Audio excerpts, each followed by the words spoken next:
अब एक क्वेश्चन है रिजल्ट्स के रिगार्डिंग बच्चे रिजल्ट्स के बारे में पूछ रहे हैं कि रिजल्ट्स कैसे डिक्लेयर होगा, कितनी जल्दी होगा। मैं आपको प्रोसेस बता देता हूं, टाइम मैं कमिट नहीं कर सकता आपके साथ। एग्जाम के बाद एक स्कैनिंग का प्रोसेस होता है, स्कैनिंग होगा, उसके बाद रिजल्ट। लेकिन हमें आप लोगों को करेक्शन पोर्टल के लिए भी टाइम देना है एज पर दी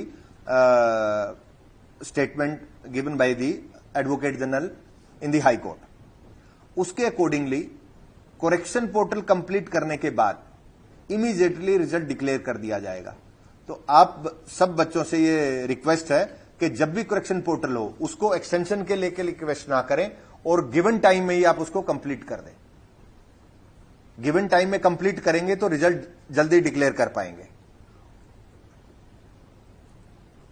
इसके अलावा जिन बच्चों की आइडेंटिटी में इशू है, हमें कुछ बच्चों पे उनकी आइडेंटिटी पे लग रहा है कि इनके फोटो ठीक नहीं है, इनके फॉर्म्स ठीक नहीं है, तो उन सारे बच्चों का भी हम लोग आइडेंटिटी प्रूव करने के लिए आप लोगों को बोलेंगे एग्जाम करने के बाद। जिन बच्चों पे हमें शक होगा आइडेंटिटी के रिगार्डिंग, उनको कमीशन में आने के बाद कमेटी के सामने पेश होना पड़ेगा और वो आइडेंटिटी प्रूव करना पड़ेगा कि मेरा ही फॉर्म है और मैंने ही एग्जाम दिया है। तो इसमें जो प्रोसेस होगा वो भी एग्जाम के बाद ही, आइडेंटिटी प्रूव करने के बाद भी हम रिजल्ट के लिए परस्यू करेंगे। कुछ बच्चों को के क्वेश्चन थे जो गूगल फॉर्म में तो नहीं आए हैं, लेकिन अदरवाइज कुछ बच्चों ने मुझे टेक्स्ट किए हैं मेरे मोबाइल नंबर पे कि हमने 2 फॉर्म फिल किए हैं। जिन बच्चों ने 2 फॉर्म फिल किए हैं ओल्ड सीईटी से और न्यू सीईटी नंबर से, हम उनको टाइम देंगे करेक्शन पोर्टल के टाइम पे, वो अपने दोनों रजिस्ट्रेशन नंबर को मर्ज कर लें और उसके रिगार्डिंग ही फिर आगे फर्दर जो प्रोसीडिंग होगी उसके रिगार्डिंग ही चलेगी। कुछ बच्चों की क्वेरीज ये आई हैं जो रूटीन में मेरे से मिलने भी आते हैं कि सर इस नए सीईटी होने के बाद क्या मेरा पुराना सीईटी का जो स्कोर है वो खत्म हो जाएगा? बिल्कुल खत्म नहीं होगा। Date of result of the last CET आप वो ध्यान रखें, 3 साल के लिए वैलिड है और वो आपकी सीईटी पॉलिसी में ही मेंशन्ड है, तो आप उसको देख सकते हैं, 3 साल के लिए वैलिड है। आप date of declaration of the result CET 2022 को देखें तो वो बच्चे भी नेक्स्ट एडवर्टीजमेंट में वो कर पाएंगे, एलिजिबल होंगे। कुछ क्वेरीज आज जो कमेंट्स वगैरह आए हैं, मैं कोशिश करूंगा कि कुछ कमेंट्स भी मैं कर पाऊं आप लोगों के कंसिडर।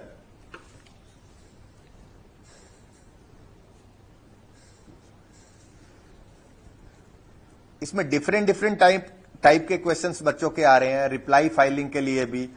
तो मुझे लगता है कि सीईटी पे हमें बात करनी चाहिए और जिनके भी किसी भी केस से रिप्लाई के रिगार्डिंग या अदरवाइज इश्यूज हैं तो हम बाद में डिस्कस कर लें, और 27 के बाद अगर किसी का रिप्लाई पेंडिंग है तो हम रिप्लाई भी उसका फाइल कर देंगे। 24 ग्रुप के रिप्लाई के रिगार्डिंग रिक्वेस्ट है, स्टेनो स्किल टेस्ट जल्दी करवाने के बारे में रिक्वेस्ट है। सीईटी के बाद हम लोग ये सारी चीजें करेंगे।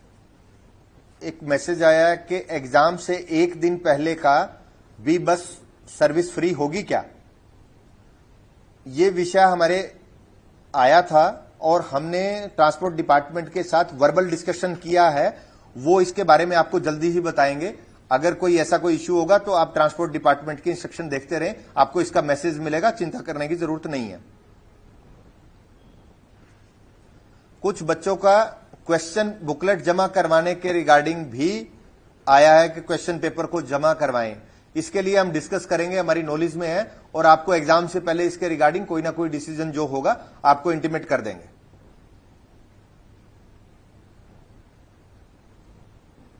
और एनालिसिस के लिए ऑलरेडी हम अपलोड कर पाए हैं। इसके अलावा मेरे भी कुछ वो है कि मैं भी आपसे रिक्वेस्ट करूं कि कुछ चीजें हैं जो आप लोग, कुछ लोग मिस इन्फॉर्मेशन सर्कुलेट करते हैं, मुझे नहीं पता उनकी क्या इंटेंशन होती है, लेकिन आप किसी भी इंफॉर्मेशन के लिए साइट पे ही जाएं, साइट पे देखते रहें।